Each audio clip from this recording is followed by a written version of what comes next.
has happened in the motorcade route. Something, I repeat, has happened in the motorcade route. There's numerous people running up the hill alongside Elm Street, there by the Simmons Freeway. Several police officers are rushing up the hill at this time. Stand by just a moment, please. Parkland Hospital, there has been a shooting. Parkland Hospital has been advised to stand by for a severe gunshot wound.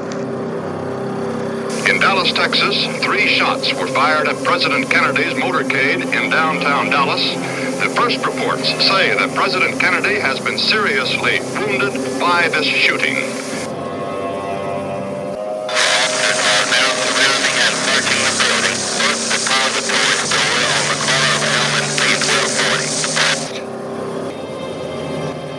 40. Attention all squad. The suspect in the shooting at Elm and Houston is reported to be an unknown white male, approximately 30, slender build, height 5 feet 10 inches, weight 165 pounds, reported to be armed with what is thought to be a .30 caliber rifle. From Dallas, Texas, the flash, apparently official, President Kennedy died at 1 p.m. Central Standard Time. Out here. It's a police officer. Somebody shot him. What's that street? It's a police car. Number 10. He's dead. Officer J.D. Tippett, 38 years of age, was killed today. The entire area has been blocked off. No one allowed in or out as the search for this would-be presidential assassin continues in downtown Dallas. The Dallas Police Department arrested a 24-year-old man, Lee Oswald, in connection with the slaying of a Dallas policeman, J.D. Tippett, shortly after President Kennedy was assassinated. Here comes Oswald down the hall again. You fire that rifle just as fast as you people have been given, but I emphatically deny these charges. You killed the president? No, I have not been charged with that. In fact, nobody has said that to me yet. The first thing I heard about it was when the newspaper reporters in the hall asked me that question. You shoot the president? I work in that building. Were you in the building at the time? Naturally, if I work in that building, yes, sir. Back up, man! Did you shoot the president? No, they're taking me in because of the fact that I live in Missouri. I'm just a patsy. Chief, do you have any concern for the safety of your prisoner? No, I don't think that the people will try to take the prisoner away from us. One out by Captain Fritz. There is the president. There is Lee Oswald. He's been shot. He's been shot. Lee Oswald has been shot. There's a man with a gun. It's absolute panic. Absolute panic here in the basement of Dallas Police Headquarters.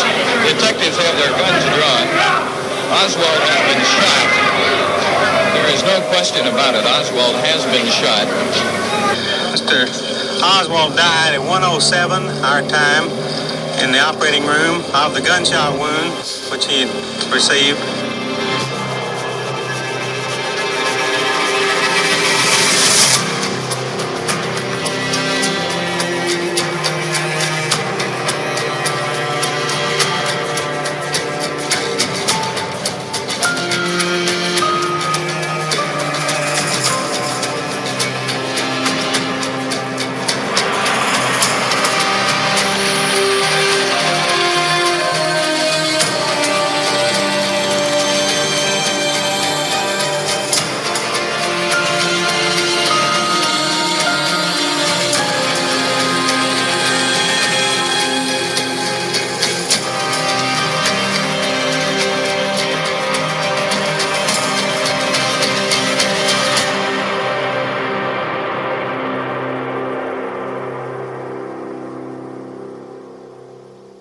Welcome to the End of Innocence. I'm your host, John Young. In our new series on the podcast where we answer listeners' questions that get emailed in to me at endofInnocencejfk@gmail.com, this week our questions come from David in Rochester, New York. David asked, when witnesses were brought into the Dallas Police Department to try to identify Lee Harvey Oswald as the killer of Officer J.D. Tippett, How fair were the police lineups? And then he says, I read somewhere where there were threats made on Lee Harvey Oswald's life before he was gunned down by Jack Ruby. Is that true? So let's tackle David's first question. Were the police lineups fair that Oswald appeared in? In a typical police lineup, an individual suspected of a crime is presented along with other individuals of similar gender, complexion, height, build, and age. The victims or eyewitnesses of the crime are then asked to identify the criminal. The results of such a lineup are confirmed to a level that can count as evidence at trial. Again, the suspect, along with several other individuals, stand both facing and in profile, allowing identifiers nearly every possible angle to identify the correct perpetrator. This is sometimes done in a special room, which includes details like a height measurement grade on the wall to aid identifying the person's height. The person making the identification views from behind a one-way mirror or similar protection to guarantee obscurity and safety for the witness. If the victim or witness successfully identifies a suspect from among the fillers, the identification is considered valid. What is a filler? Fillers are people who are included in a police lineup with a suspect to help determine if the suspect is the perpetrator of the crime. Fillers are often actors, volunteers, or prisoners who are similar in height, build, and complexion to the suspect. For evidence from a lineup to be admissible in court, the lineup itself must be conducted fairly. The police may not say or do anything that persuades the witness to identify the suspect that they prefer. This includes loading the lineup with people who look very dissimilar to the suspect. With this contextual information, we will now examine the lineups used that weekend in Dallas, while Lee Harvey Oswald was in custody. Oswald was placed in 4 different lineups that weekend at the police station, 3 on Friday and 1 on Saturday. The 3 other participants in the first 2 lineups were Dallas police employees, unmarked by bruises and dressed in business attire. William Perry and Richard Clark were detectives in the Vice Division, and Don Abels was a clerk in the jail. Detective L.C. Graves told the Warren Commission that the way fillers were usually selected for lineups was that the Homicide Division would call down to the jail office, tell them which prisoner they wanted to show, and ask them to provide 2 to 4 other prisoners who were the approximate age and size as the prisoners they were showing.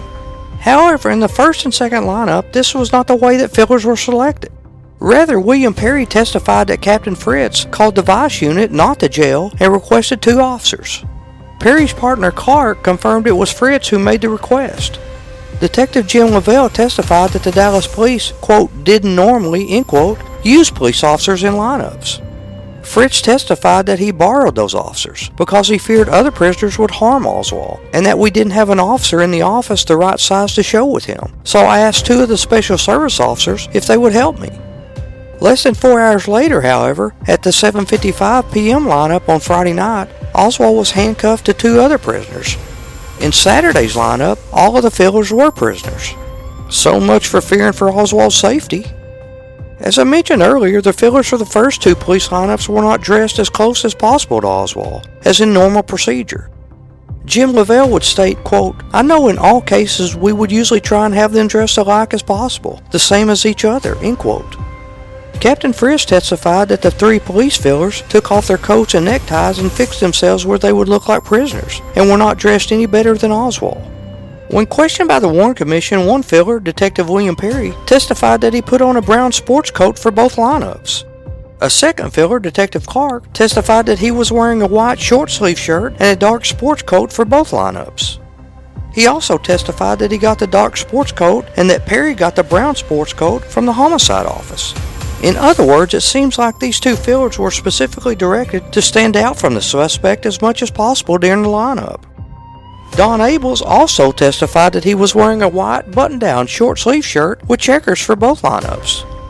Detective Elmer Boyd admitted under oath that the 3 police employees were dressed much more formally than Oswald, as he was wearing a white, blood-stained, stretched-out t-shirt in both lineups. Captain Fritz just flat-out lied to the Warren Commission when he testified that the police officers fixed themselves where they would look like prisoners. Prisoners don't wear sports coats.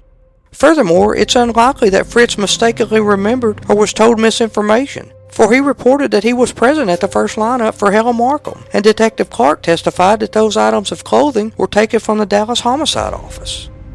Dallas Detective L.C. Graves states, quote, Let me say this, that it would be very unusual and unlikely if we had a lineup and if they put anything other than men that fit the approximate size, weight, and age in there with them, because we just don't operate that way. But in this case, things were done differently, and I don't know why." End quote.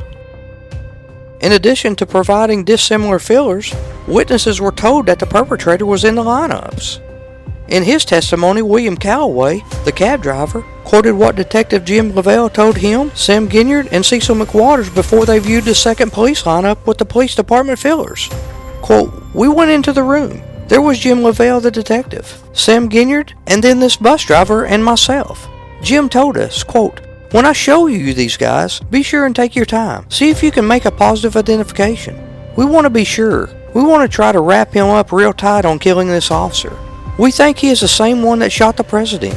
But if we can wrap him up real tight on killing the police officer, we have got him for both murders.'" End quote.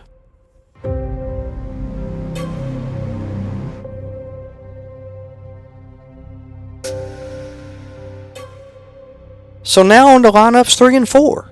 So far, David, do you think they were done fairly? As if stacking the police department employees as fillers in the first 2 lineups was not enough, the Dallas police put 2 blonde teenagers in the lineup with Oswald and Abels for the 3rd lineup. In this lineup, the witnesses, Barbara and Virginia Davis, described the man they saw running across their lawn as a white male, slender, light complexion with either light brown or black hair. However, both fillers, Richard Brochgard and Ellis Brazil, had blonde hair and ruddy complexions. In his testimony, taxicab driver William Scoggins also described the murderer of Tippett as a white male, light complexion, 25 to 26 years of age, medium height and weight, with either medium brown or dark hair. However, one filler for the 4th lineup, John Thurman Horn, was 17, and filler David Edmund Knapp was 18. The final filler for the 4th lineup was Daniel Lujan, a 26-year-old Mexican man of thicker build, at 5'8" and 170 pounds. The testimony from the hearings indicate that the Dallas police had a procedure for selection of fillers in their lineups. The testimony also shows that the police deviated from the procedure for the first 2 lineups because there was no one, quote, "the right size" to show with Oswald. Police then solved this dilemma by putting fillers in the lineups who not only deviated from the descriptions given by the witnesses, but also deviated from Oswald's appearance. They put well-dressed detectives, blonde teenagers, and men of differing race in the lineup. It should come as no surprise that the results of these lineups would prove highly suspect. The purpose for the selection of these fillers was to ensure that Oswald was the only one who even came close to the description of the killer, making him the only choice possible. Lacking any conclusive evidence, they sought evidence via police lineups that they could use as reference in trial. I've said many times on this podcast that I've had the absolute pleasure to work alongside and get to know some of the great researchers in this case, many of whom helped open doors for me in my research that I could not have opened myself. One of those was the late great, and I do mean great, Larry Harris. Larry was on the board of directors of the Assassination Archives and Research Center in Washington, D.C. He was also the founder of the JFK Assassination Center in Dallas. Larry's mission was to force the government to release all material relating to the assassination of President John F. Kennedy. Larry's life was unfortunately cut short when he died in a car accident on October 4, 1996. Here's a piece Larry did about the Oswald lineups on the men who killed Kennedy. We miss you, Larry. Oswald was placed in 4 different lineups, 3 on Friday, a 4th on Saturday. In the first 2 lineups, Oswald appeared with 2 police detectives and a jail clerk. These men were wearing clothing quite a bit nicer than Oswald, but moreover, they did not resemble Oswald in appearance. They were heavier, older. One of them had blonde hair. The police gave fictitious names and occupations. Oswald gave his real name, his real occupation to Texas School Book Depository. This information was being widely disseminated even by the time of the first lineup. In the second and third lineups, Oswald appeared with men who were quite a bit heavier, older. Some of them had blonde hair. And in the fourth lineup, which was the most outrageous of all, Oswald appeared in the lineup with 2 teenagers and a Mexican. And in the second, third, and fourth lineups, Oswald complained bitterly to police about the manner in which the lineups were being conducted. And he berated the police, demanded legal representation, and it was very, very apparent to any witnesses that Oswald was the suspect. There are established criteria for the fair and proper conduct of police lineups. By any stretch of the imagination, every rule in the book was violated by the Dallas police in the conduct of each of the 4 lineups that weekend.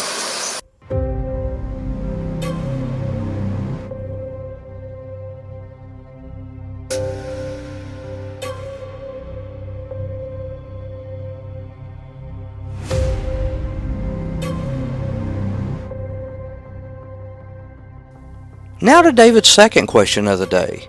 Were there threats made on Oswald's life while he was in the Dallas jail? Dallas police officer Billy Grammer says he tried to alert the police chief to information that could have prevented the death of Lee Harvey Oswald and the secrets that went with him to the grave.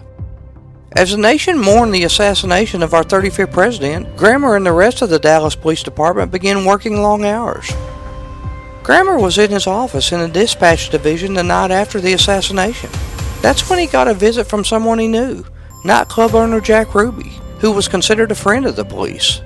Ruby was often at the police station, including that night after Kennedy's assassination. Quote, he was just like he always was, Grammer says of his hour-long talk over coffee with Ruby. He never once mentioned Oswald, end quote. Oswald was still locked up at the station. Later that night after Ruby left, Grammer got a phone call from someone refusing to give his name. Quote, it sounded like Jack Ruby, but I don't know. He started telling me about if we don't change the plans, we're going to kill Oswald in the basements, end quote. The Dallas police had made it public that Oswald was going to be transferred to the county jail by armored vehicle. What the public did not know was that the armored vehicle was a decoy. Oswald would be hidden and transferred in another vehicle. Quote, this guy that called knew all about that, and he told me about it, end quote, Grammer said of his surprise.